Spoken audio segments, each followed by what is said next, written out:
Silent features of five kingdom system of classification. In silent features of five kingdom system of classification, up to last lecture we have discussed about the first kingdom, that it is a kingdom Monera. Then second kingdom is a kingdom Protista. In this kingdom Protista you can observe these are unicellular organism. Unicellular organism means the body of organism is formed with the help of only one cell, called as a unicellular nature. These are eukaryotic, unicellular but eukaryotic. Eukaryotic, in last lecture we have discussed about the prokaryotic organisms. They do not have well developed nucleus. Genetic material is present inside the cell cytoplasm. They shows an extra chromosomal genetic material in the form of a nucleoid. They do not have a cell organelles. Ribosome is of 70S type. Then today we are going to discuss about what? Eukaryotic organization. In eukaryotic organization you can observe eukaryon, well developed nucleus is there. The organism, they shows very well developed nucleus. Cell shows and different kinds of cell organelles, and ribosome inside the eukaryotic cell is of 80S. So these are the eukaryotic organisms characteristics. Now the organism from kingdom Protista shows a link from prokaryote towards the all eukaryotic organisms. That means Protista, it is eukaryotic, and this eukaryotic organism shows its link with all eukaryotic kingdom. That means kingdom fungi, kingdom plantae and kingdom animalia. Actually it is somewhat difficult task to remind or to remember about the Protista, because Protista shows variety of the characteristics. So here we are going to discuss the plant like protist, animal like protist, fungi like protist, and some protists are there who shows a dual nature, plant like also and animal like also, like euglenoid or euglena. So I am going to say, to remember the Protista it is somewhat difficult task. Till to have an account of protist, here we are going to discuss the Protista amongst different heading. First one, plant like protist.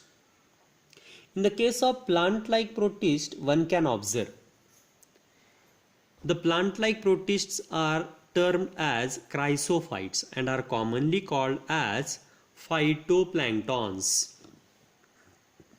These plant like protists are microscopic in their nature and are mostly photosynthetic.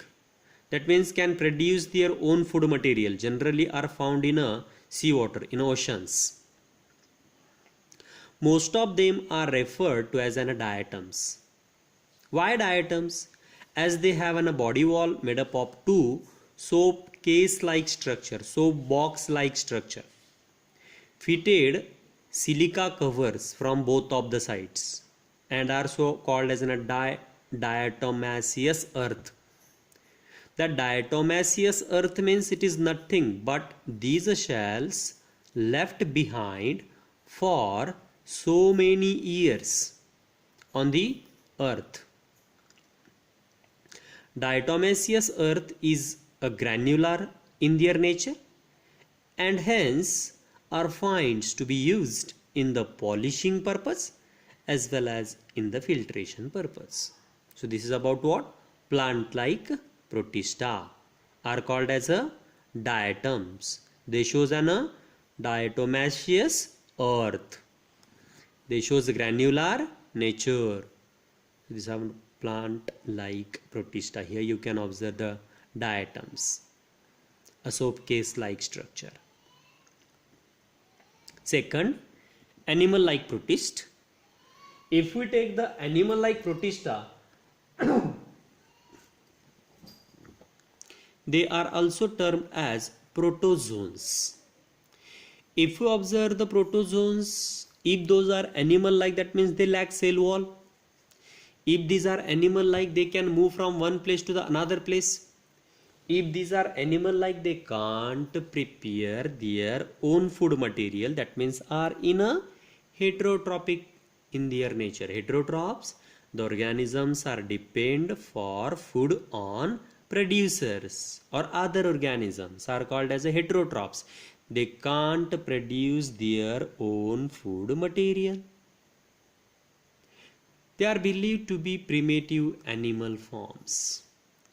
Amoeboid, protozoans. If we take the amoeba, they shows an pseudopodia. Pseudopodas means false legs. And these false legs are helpful for the locomotion. Locomotion means displacement of entire body of organism from one place to another place. Amoeba is free living form, but if we take the Entamoeba histolytica, this Entamoeba histolytica is acts as an endoparasite and is responsible for the disorder called as an amoebiasis. In that amoebiasis, the person is mainly suffering from the dysentery called as an amoeboic dysentery. Flagellated protozoans. First one, pseudopoda containing protozoans, and amoeboid protozoans we can say. They don't have a proper shape. Flagellated protozoans, they have a flagella, a tail-like structure, and shows a whipping movement, helpful for locomotion. Whipping movement is helpful for propelling the body towards the forward direction, is called as a whipping movement, and this whipping movement is shown by flagella. As if we take, you can take an example of Trypanosoma. Trypanosoma is an flagellated pathogen and it is mainly responsible for the disorder called as a sleeping sickness. Paramecium. Paramecium shows an cilia. That cilia means hair-like projections present on the surface of a body, which shows sweeping movement. Mind it, flagella shows whipping movement and cilia shows sweeping movement. That sweeping movement of the cilia is helpful for the locomotion in the case of a paramecium. And Trypanosoma, they have a flagella for locomotion. Amoeba, they shows an pseudopodas for locomotion. As all of them can move from one place to the another place, so we say these are animal-like protista. They shows heterotrophic in their nature. They do not have a cell wall in their around their cell. In paramecium, you can observe a cavity is present which is called as a gullet, opens on the cell surface. If we take the Plasmodium, that is a Plasmodium vivax, Plasmodium falciparum, Plasmodium malariae, all those are the protozoans and they shows an sporozoite in their nature, are responsible for the disorder called as a malaria and are transported from infected individual towards the healthy person through the vector.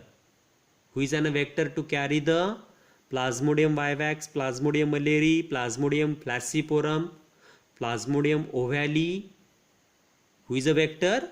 Female Anopheles mosquito, which belongs to the phylum Arthropoda, class Insecta. The next, here you can observe the picture related to the amoeba. And here the picture of paramecium, it is shown to you people. In the case of paramecium, you can observe there are presence of an macronucleus as well as micronucleus. Two nucleus are there. Contractile vacuoles are present inside the cell. These contractile vacuoles are mainly helpful for the process of what? These contractile vacuoles are helpful for the osmoregulation. The lysozymes are present, oral groove is present, gullet is present, which gives a communication of the cytoplasm with exterior. The next, dinoflagellates. These are aquatic, mostly marine water, and are photosynthetic in their nature. The cell wall of dinoflagellates, it is made up of the cellulosic stiff plates. They possess a pair of flagella. They have a wide range of photosynthetic pigments, can varies from yellow, green, brown, blue and red. They shows a dominance in their red pigment. Goniolex is dinoflagellates that it is responsible for the formation of famous red tide, which makes even the sea appears red. The sea color, it is red, the color of a sea becomes red due to what? Dinoflagellates. That is an Goniolex. The picture it is shown over here. They shows an flagella for the locomotion, apical horn, epitheca, nigulum, hypotheca and sulcus. Anatomical horns are given on the dorsal side as well as plates can be visible. They shows an red color and are responsible for red tides on the ocean. Next, fungi like Protista. They are commonly form the group of myxomycetes. If are fungi like, they shows an saprophytic in their nature. Saprophytic, the organism shows their growth on dead and decaying material called as the saprophytes. Their cell aggregate to form a large cell mass, because these are the unicellular organism, okay, but many cells come together to form a large mass of the cell called as a plasmodium, not an malarial parasite, mind it. What is a plasmodium in fungi like Protista? This is an aggregation of many cells at a one place on a decaying leaves. The spore produced by plasmodium are very tough and are survive even very rash conditions. As they get survive into the rash condition, it helps them to propagate, to produce the new generation when the favorable conditions are get arised. This is about fungi like Protista. And last, euglenoid. In the kingdom Protista, last Protista, it is an euglenoid. Now it is somewhat different thing because it shows the characteristics of both plant as well as animal. As they lack cell wall is a characteristics of animal, but they have a tough covering of the proteinaceous pellicel. They possess two flagella. If flagella are there, they can move from one place to the another place. One flagella is short and another it is long. They behave as an heterotroph in the absence of light. Now see here, it is the most important thing. If the light is absent, they shows a heterotrophic nature. That means they depend for food on other. And if there is a presence of light, as they have a photosynthetic pigment, they can go for photosynthesis. That means they shows a now autotrophic in their nature. This is a diagram related to the euglena, unicellular organism. Shows a nucleus.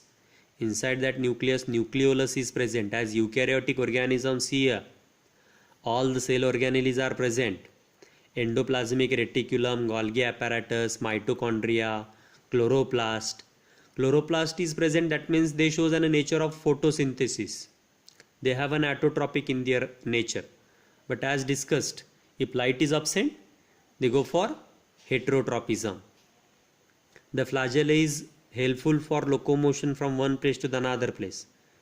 Photoreceptors are also present over there and helpful to detect the presence and absence of light in that vicinity around that animal. Euglena belongs to the kingdom Protista. So this is about the first kingdom from eukaryotic organism, but all are unicellular in their nature, and Protista have a different kinds as plant like protist, fungi like protist, diatoms and euglena. It's all for second kingdom, kingdom Protista.